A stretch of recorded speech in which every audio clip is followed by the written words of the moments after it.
Si vous avez le meilleur immeuble du monde, le plus bel emplacement du monde, s'il n'y a pas de locataire ou si le locataire ne paye pas, en SCPI, ça ne marche pas puisque vous distribuez les loyers.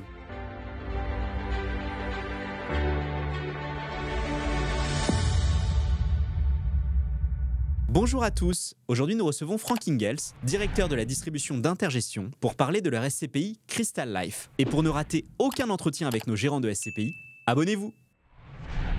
Bonjour Franck. Bonjour Clément. Alors aujourd'hui on va parler de Crystal Life, mais pour commencer peut-être pourrais-tu nous en dire un petit peu plus sur Intergestion ?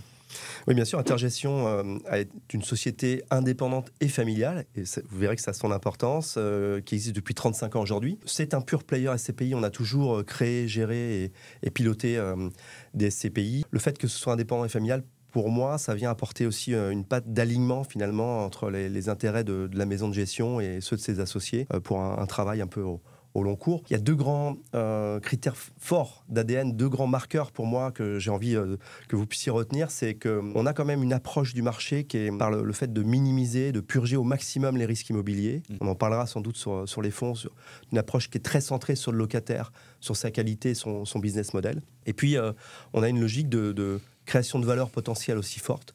Parce que c'est vrai qu'en immobilier, il y a un peu ce que moi j'appelle le NIP, le net in the pocket, c'est-à-dire combien je touche, la distribution, et il y a aussi la prise de valeur finalement de l'actif et donc de la part des SCPI. Et nous, on veut jouer aussi sur ce double levier de valeur. Ben ça tombe bien parce que Crystal Life, pour le coup, joue exactement sur ces deux leviers. Absolument. Alors, on parle effectivement de Crystal Life aujourd'hui.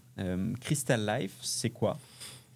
Alors Crystal Life, c'est la deuxième génération de fonds d'Intergestion. Il y avait Crystal Rent historique qui avait plus de 12 ans. En 2021, on a lancé ce nouveau fonds. Donc c'est un peu la génération dorée des SCPI, une SCPI qui a 3 ans d'âge. Mais je témoigne qu'il ne suffit pas d'être jeune pour être au top. C'est vrai que c'est un fonds qui a un très bon timing de marché. Mais l'idée de Crystal Life, c'est d'aller jusqu'au bout, on va dire, de notre approche des actifs essentiels, des locataires essentiels. Et puis c'est important de partager le fait que c'est pour moi un fonds qui incarne un peu le meilleur équilibre entre le rendement et le risque. En finance, le rendement est souvent une exposition au risque. Donc on veut incarner cette grande sécurité tout en donnant une performance qui est enviable. Alors justement, on parle de performance. Là, vous avez fait en 2023 une très belle performance, 6,02%. Elle a augmenté continuellement. Vous aviez commencé, je crois, à 5,20, 5,50, 6,02. C'est ça. C'est quand même une très belle hausse en seulement 2 ans, finalement, enfin 2-3 ans.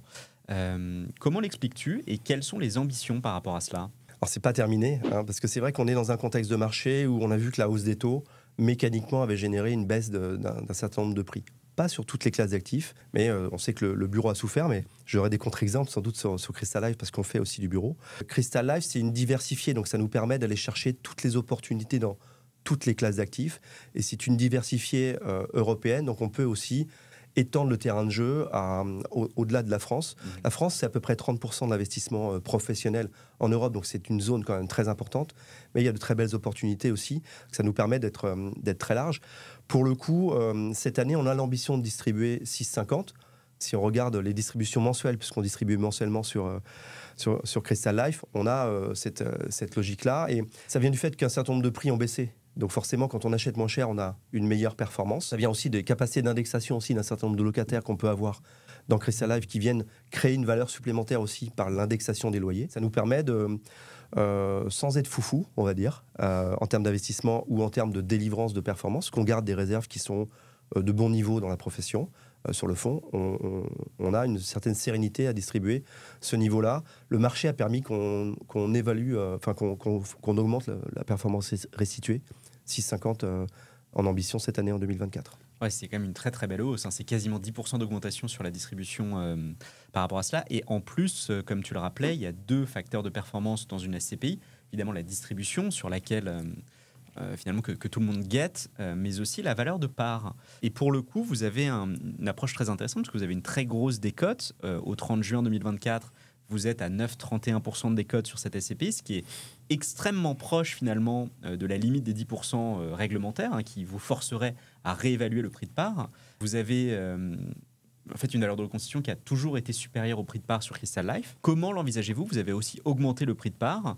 C'est quoi la stratégie par rapport à ça et comment expliques-tu une telle qualité par rapport à ce prix et cette valeur de reconstitution? C'est dans l'ADN d'Intergestion, il y a le fait d'aller chercher de la création, d'aller chercher des valeurs sûres ou de la différence, de la création de valeur finalement potentielle pour les associés. Ça veut dire que comme tout le monde, on va chercher on achète un bien, donc on va expertiser de manière indépendante ce bien, on va chercher à avoir un prix inférieur. C'est ce qui va aussi créer une valeur au long cours, mais c'est aussi dans l'exploitation, dans le choix des locataires aussi qu'on peut faire sur Crystal Life, qui fait qu'on prend aussi de la valeur dans l'exploitation aussi des biens.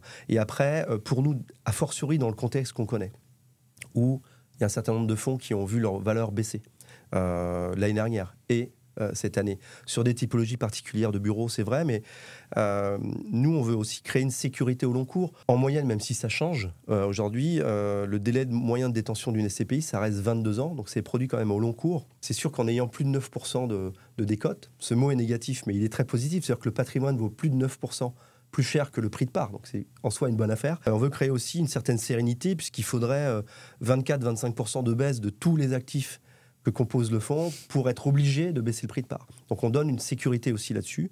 Et puis il y a un autre point, Clément, qui est important pour moi, c'est que nous, on veut quand même arrimer un peu la valeur de part à la valeur du patrimoine, même si on ne va pas augmenter de 9% pour autant. L'idée, c'est d'augmenter régulièrement ce prix de part, si on prend en valeur, parce que c'est déjà... être juste et équilibré entre les associés. Il n'y a pas de raison que les nouveaux associés payent moins cher finalement leur patrimoine que les premiers. Et puis, quand on dit qu'on donne 6,5%, si on donne 6,5% d'une part qui vaut plus cher, on donne régulièrement plus d'argent dans le net in the pocket dont j'aime parler, ce qu'on perçoit vraiment. Très intéressant. Et du coup, ça nous amène également à une question que j'avais pour toi. La SCPI est plutôt récente, on le sait. Du coup, les SCPI récentes ont quand même un avantage qui est conjoncturel, qui est que chaque acquisition qui est réalisée dans le contexte actuel a tendance à être plutôt relutive sur la performance. Ouais. C'est vrai que quand on a un fonds de 2 milliards, une acquisition à 20 millions ne va pas changer beaucoup la performance. Vous, la SCPI étant plutôt jeune, vous avez encore cette chance. Est-ce que c'est ce que vous observez? Quelles sont les dernières acquisitions et puis celles que vous envisagez aujourd'hui? Alors c'est un critère, c'est un critère très fort. C'est sûr que quand vous avez... comme pour Crystal Life, chaque année, un doublement quasiment de capitalisation. Si vos acquisitions représentent 80% de votre capitalisation du début de l'année, vous êtes relutif, c'est-à-dire que les nouvelles acquisitions apportent plus de performance moyenne, on va dire, sur le portefeuille. Et aujourd'hui, c'est très fort sur les fonds récents ou ceux qui collectent beaucoup. C'est souvent un peu pareil aujourd'hui, mais on collecte aussi beaucoup sur des anciens fonds, nous, pour le coup. Mais sur Crystal Life, on a aujourd'hui une stratégie d'acquisition qui est pan-européenne, je le disais. Et on va chercher des typologies d'actifs, soit avec des locataires très sûrs, puisque je parlais de la centralité du locataire. On était un peu exotique quand on disait ça il y a 5 ou 6 ans. On parlait de l'emplacement. Si vous avez le meilleur immeuble du monde, le plus bel emplacement du monde, s'il n'y a pas de locataire ou si le locataire ne paye pas, en SCPI, ça ne marche pas puisque vous distribuez les loyers. Donc on a, nous, vraiment ce focus-là. J'ai envie de donner des contre-exemples. Dans ce qu'on a acheté dans Life, on a 3 piliers aujourd'hui, mais on ne s'oppose pas à avoir d'autres classes d'investissement. On a des poches d'opportunités, mais on a de la distribution alimentaire, qui est un peu notre savoir-faire historique, qui est une machine aussi à cash avec des enseignes qui fonctionnent aussi très bien, y compris dans le contexte économique actuel. On a une classe d'actifs qui est de la santé de proximité. Alors, santé est bien travaillée en SCPI, mais nous, on a une approche un peu de santé au quotidien, donc plutôt dans la consommation de soins, des laboratoires d'analyse médicale, par exemple, des regroupements de chirurgiens-dentistes. Donc un marché complexe à travailler en SCPI parce que morcelé. Il faut avoir plein de petites acquisitions, mais avec des locataires qui ont pas des business, on n'a pas le droit de dire ça, mais des patientèles, une mécanique qui est très forte, une rentabilité aujourd'hui qui est importante. En moyenne, on achète quasiment à 7,40 aujourd'hui, acte en main. Donc on a quand même une rentabilité qui est très forte. Et puis, de manière contre-intuitive, oui, on achète aujourd'hui des bureaux, mais là aussi avec une approche un peu différente. Et j'ai envie de t'en parler parce que je trouve que c'est le bureau, c'est un peu honni aujourd'hui. Avant, c'était la classe adorée. Aujourd'hui, c'est aujourd'hui effrayant. Nous, on a fait longtemps du commerce, personne n'aimait ça. Aujourd'hui, on voit bien que c'est très résilient, très puissant. Le bureau, c'est d'abord un centre de coût. C'est ça son problème aujourd'hui. Donc nous, on va chercher une typologie d'actifs qui va être à la fois des centres de coûts et des centres de profit. Il y a pas mal de choses qui répondent à ces critères-là. 2 exemples intéressants, par exemple, d'acquisition. Une société qui s'appelle ATG aux Pays-Bas, dans un pôle de compétences européens sur l'aéronautique, une société qui est dans ce secteur. Pour le coup, c'est son siège européen. Très bel immeuble récent qui a 3 ans, dernière norme écologique. Dans un pays où les gens sont aussi très en avance. C'est aussi le data center européen de la société. Donc vous avez les 2 sous-sols et 2 étages dédiés à ce... Donc on estime que le bail est très long, plus de 9 ans d'engagement ferme, une vraie belle signature d'un groupe international. Et pour le coup, on déménage moins facilement son data center qu'un siège social. Un autre exemple, en France, une société qui s'appelle Ediceo. C'est un des leaders mondiaux de l'alimentation animale. Nouveau siège social à Saint-Fons, au sud de Lyon. Et pour le coup, très bel immeuble aussi. Un immeuble qu'on achète 8 millions d'euros. Le locataire fait 4 millions d'euros de travaux pour construire son laboratoire central, c'est-à-dire regrouper aussi une partie de ses chercheurs, plus de 200 chercheurs européens à cet endroit-là. C'est aussi son siège social, mais il y a le laboratoire. Et donc, voilà, ça crée aussi une valeur. C'est à la fois un centre de coût, centre de profit. C'est une très bonne approche, sous réserve d'acheter aussi des bureaux de dernière génération. L'usage. On fait très attention chez Intergestion à la manière dont sont occupés les biens. C'est clé dans la pérennité d'investissement pour nous. Et en parlant de pérennité, ça m'amène au sujet justement, un sujet un peu à la mode, l'investissement social responsable. La SCPI est labellisée ISR ? La SCPI est labellisée ISR. On trouve que sur une jeune SCPI, c'est indispensable aussi de... Alors, tous nos fonds vont avoir une logique, on va dire, avec des prismes importants de sélectivité sur à l'achat, à la gestion, à l'optimisation des actifs. On va chercher à optimiser les performances énergétiques, la qualité d'occupation, la mise aux normes des biens. Mais le fait d'être labellisé, ça nous donne un cadre de reporting, de suivi des actifs. Chaque actif est suivi individuellement. On a des courbes sur du long terme d'amélioration. Et c'est très exigeant. Un label est obtenu pour 3 ans, mais tous les ans, il y a un audit.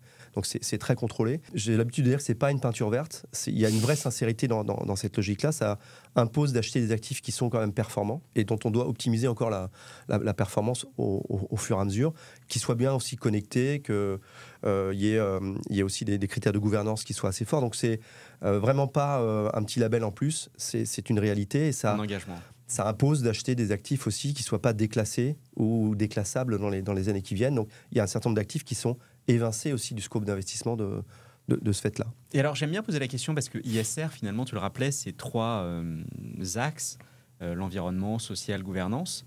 Est-ce que vous avez un axe privilégié parmi ces 3-là au sein de la gestion de Crystal Life ou finalement, vous êtes obligé de mesurer un petit peu les 3 ? Alors, au sein de Crystal Life et globalement sur Intergestion REM, on a nous, fait un choix, là aussi peut-être un peu différent, c'est que tout le monde est très centré sur le E. Et on parle beaucoup d'impact, d'émissions de gaz à effet de serre, d'impact sur le climat, et ça, c'est tout à fait juste. Mais nous, on va s'intéresser aussi beaucoup au sociétal, à la vie qu'on a dans l'immeuble, au fait que, je parlais des connexions, est-ce qu'on peut venir aussi en transport, même si on est dans des zones d'activité ? Voilà, est-ce qu'on est connecté ? Est-ce que la qualité de vie au travail est correcte ? Chacun de nos fonds, et en particulier Crystal Life, est aussi un fonds de partage. Donc ça veut dire qu'au titre des associés, on va faire un don, on va dire, à une association qui vient en aide aux personnes en difficulté. Là, en l'occurrence, comme on avait un biais santé, dans la manière que j'ai décliné tout à l'heure, on est en tout cas en participation avec l'Institut Curie, qui pour le coup est centré aussi sur le cancer des enfants. Donc on a des dons qui sont faits au titre du fonds, c'est 5 € tous les 1 000 € de revenus distribuables. Donc il y a une matérialité, près de 100 000 € qui seront donnés à ce titre, qui ont été donnés à ce titre l'an passé.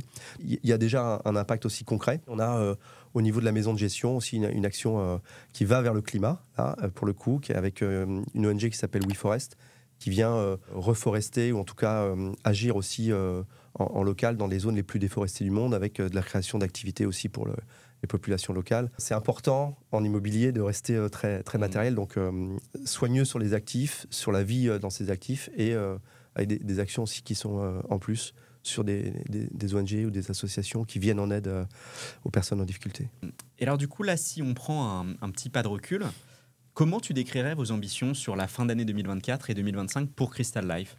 Crystal Life, on est dans cet équilibre, c'est un peu une autre voie, VOIE et VEX. On veut pas on veut être solide dans notre façon de faire pour être sécurisant dans l'aspect des valeurs. Je pense que c'est très important dans un marché qui a aussi vibré sur des baisses. On veut pas non plus être dans ceux qui promettent le plus haut, parce que c'est en dépit des opportunités du marché dont on a parlé tous les deux juste avant, c'est très difficile de bien acheter avec le niveau de sécurité qu'on veut embarquer nous aujourd'hui, parce qu'il y a beaucoup de choses à acheter sur le marché, mais tout n'est pas bon à prendre.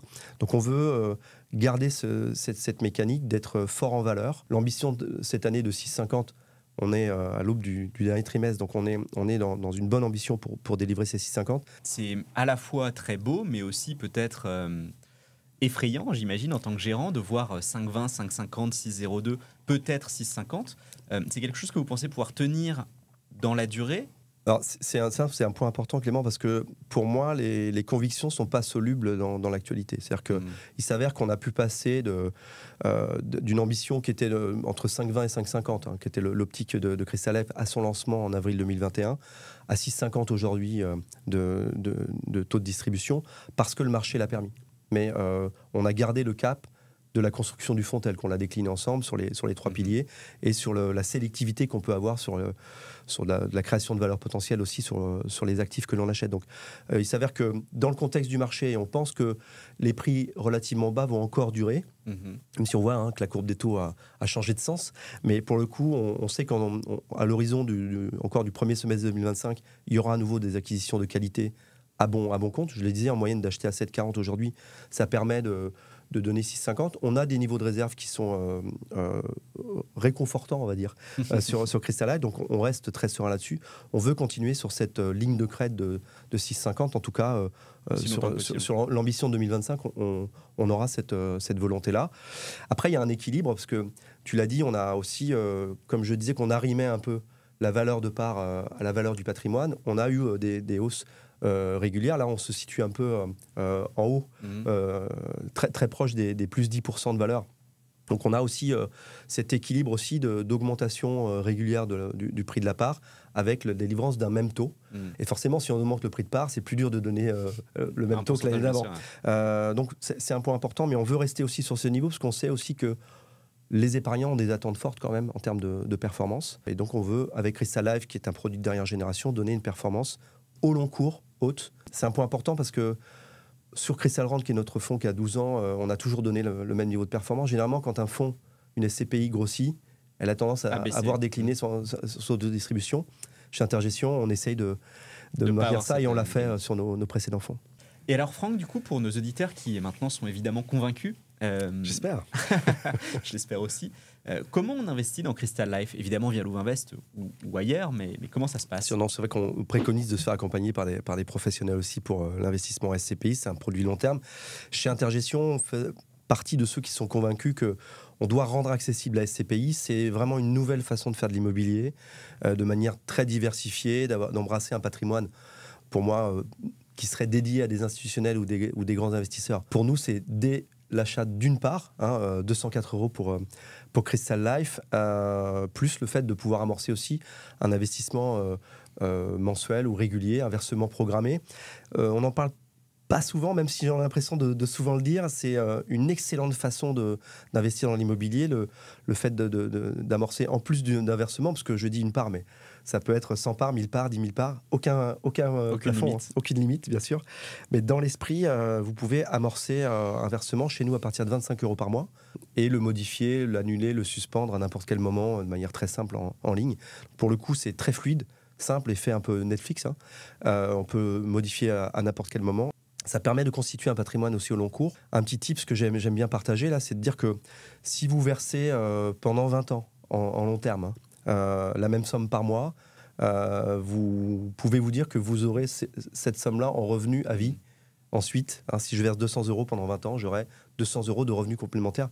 C'est non garanti, mais voilà. Non garanti, et peut-être même un peu plus en fonction des performances. Mais en tout cas, voilà, juste en projection, on a... C'est un ordre de grandeur à garder. Un ordre de grandeur, c'est de dire qu'il y a finalement... C'est un produit de rente, la SCPI, qui est là pour... C'est la seule, peut-être, machine pure à distribuer des revenus, l'immobilier. On peut le faire aussi par des retraits programmés dans d'autres produits, etc. Mais la SCPI, c'est fait pour ça. Et voilà, ça permet de faire le tout au long terme. Il ne faut pas trop attendre d'être ultra riche pour faire de la SCPI. Il faut commencer tôt. Merci Franck. Merci beaucoup.